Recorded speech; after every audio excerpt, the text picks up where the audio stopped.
jätä like ja ole järppi. Joo, päivä vaan kaikille sinne ruuvun toiselle puolelle. Siis ihan oikeesti, mä äsken jauhoin 15 minuuttia tässä paskaa.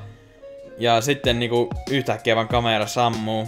Ja sitten mä älysin, että mä en ollut muistanut painaa tosta vitun kuvausnapista. Että miksi se yhtäkkiä sammuu? Sitten katoin, että onko se nauhoittanut mitään. No ei vittu tietenkään. Sitten mä vaan mietin, että muistankohan mä pistää sitä nauhoittamaan, koska ei se normaalisti sammu niinku paska juttu, eikä se auta kun aloitetaan uudestaan tekemään tätä Q&A-videota. En ihan kaikkiin vastaa näihin kysymyksiin, että niitä tuli semmoset aika monta, olisiko 40-50 varmaan joku semmoista kysymystä. Ekana Hupiukko kysyy 2 kysymystä, että mikä drone sulla on? Mulla on DJ Phantom 3 standardi, ja sitten se kysyy, että kuka on sun lempi futispelaaja? Ja kyllä se varmaan on Van Persie. Älä kysy miksi. Tietäjät tietää. Sandri Vironen kysyy, että onko sulla mopokorttia, ja jos on, niin mikä mopokortti ja skopa sulla oli silloin. Ja mulla ei tosiaan ikinä ollut mopokorttia silloin kun oli 15, että mulla oli tarkoituksena ostaa se, mutta sitten se vähän jäi ja sitten en vaan jaksanut enää hommata sitä. Kun se kumminkin maksoi joku 500 €, niin mä ajattelin, että ihan turha, että sama ajaa vaan polkupyörällä, ja se oli kyllä ihan hyvä päätös varmaan. King of Jonne kysyy, että paljon minun koneen maksoi. Tosiaan tuo minun pöytäkone, niin mä itse sen kasasin tossa pari vuotta sitten, niin ne osat maksoi joku ehkä 1200 €. Ja sen jälkeen mä oon siihen pistänyt lisää rammia, sitten toisen kiintolevyn ja vesijäähyn, että niistä on tullut vähän enemmän massia sitten kulutettua niihin ossiin siis myöhemmin. Niklas kysyy, että asuinko ennen Kuhmossa ennen kuin muutin Ouluun, ja tosiaan en asunut Kuhmossa, mutta olen käynyt Kuhmossa ehkä joku 10 kertaa, allekin, en tiedä.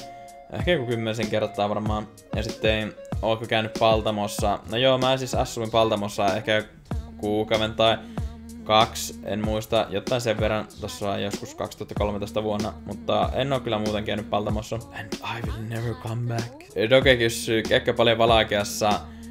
Ja ne, jotka tiedä mikä Valakea on, niin se on tommonen kauppakeskustassa, Oulun keskustassa. Ja no en hirveästi käy tuossa Valakeassa, että silloin tulee käyttöä, jos pitää mennä ruokaostoksille ja jos niinku kaikkea ei oo esim. Tuossa K-kaupassa.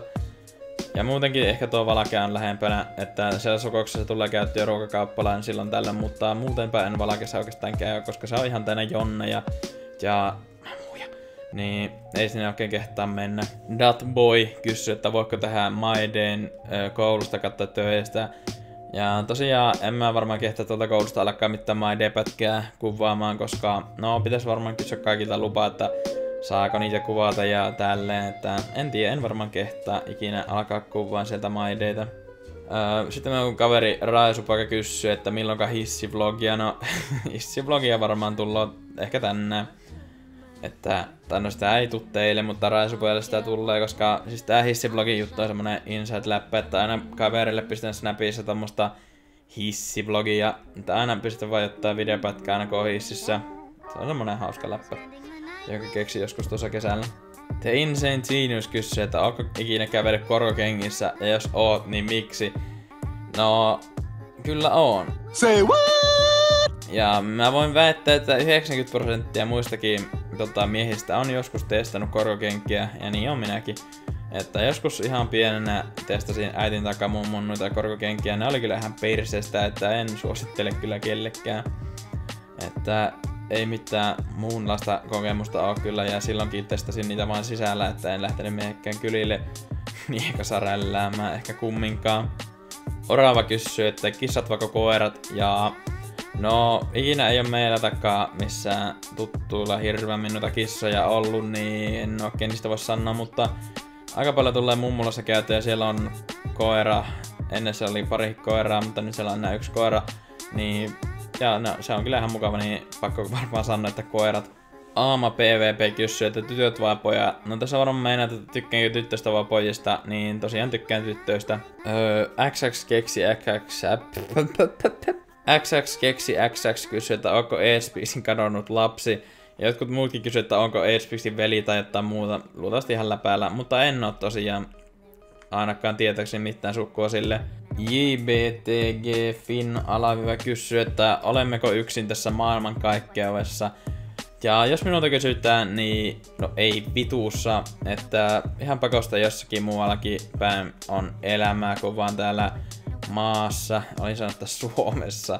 Mutta tämä on minun mielipiteeni. Mustikakeitto kysyy, että mielipide mustikakeitosta. Ja no, en kyllä ainakaan muista, että olisin ikinä maistellut minkäännäköistä mustikakeittoa, että en oikein voi sitä mielipidettä sanoa sitten. Lolve kysyy, että onko ikinä ollut tekemisissä Polisin kanssa. Ja oikeastaan oon ollut, mutta itse olin siinä niinku se uhrin osapuolena, että joskus vuonna 2015 niin ostin tuolta torista Xbox 360 ohjaimen jotain pelejä, mutta ne ei ikinä tullut, koska se äijä oli kuseetta, ja niin sitten mä tein sitten rikosilmoituksen, ja sen jälkeen poliisit soitteli muutaman kerran siitä asiasta, ja se sitten jäi kiinni se äijä, että se oli kusettanut jotain muitakin ihmisiä. Otetaan vielä vaikka 2 tähän, että Saana kysyi, että mikä oli sinun eka ränkki CS:GOssa, niin se oli Silver 2 silloin joskus kun aloitin. Sitten, että mikä rankki sulla on tällä hetkellä, niin joku MG1-MG Elite, en tiedä mikä niistä on tällä hetkellä. Kun en ole tosiaan sen jälkeen pelannut CS, kun tuli se video, missä pelasin Piisamin ja Velkiksen kanssa. Että siitä voi käydä kahtoa, jos huvittaa. Sitten paras rankki, missä on ollut, se on legendaarinen Kotka-mestari. Että siinä oli joskus varmaan 2015 vuonna, silloin kun tuli pelattua aika paljon kaverien kanssa tuota CS. Tuntuu, että nykyään sitä ei pelaa oikein kukaan minun kaverista ainakaan, niin ei ole itsekään jaksanut sitten. Hakkeri kysyy, että käytätkö mitään nikotiinituotteita? En käytä mitään nikotiinituotteita, että en polta tupakkaa enkä nuuskaa. Että ei oo oikein minun juttuja ne. Mutta se oli aika lailla tämmönen. Luultavasti sitä ekaa kerrasta olisi tullut vähän parempi, mutta se nyt vähän kusi, kun tuo unohin painaa ton kameran nauhoittamaan, mutta ei voi mitään. Tämmönen oli tämä Q&A-pätkä. Ehkä joskus taas Q&A:ta lisää.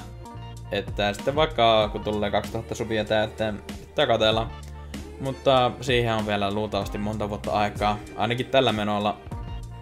Että eikä siinä, me nähdään ensi videossa. Pistäkää like, jos tykkäsitte tästä. Likeet aina piristää tätä päivää, tai mitä päivää tahansa. Mutta likeet aina piristää päivää ja kommentit myös, että jättäkää niitä. Että eikä siinä, me nähdään ensi kerralla. Morjens!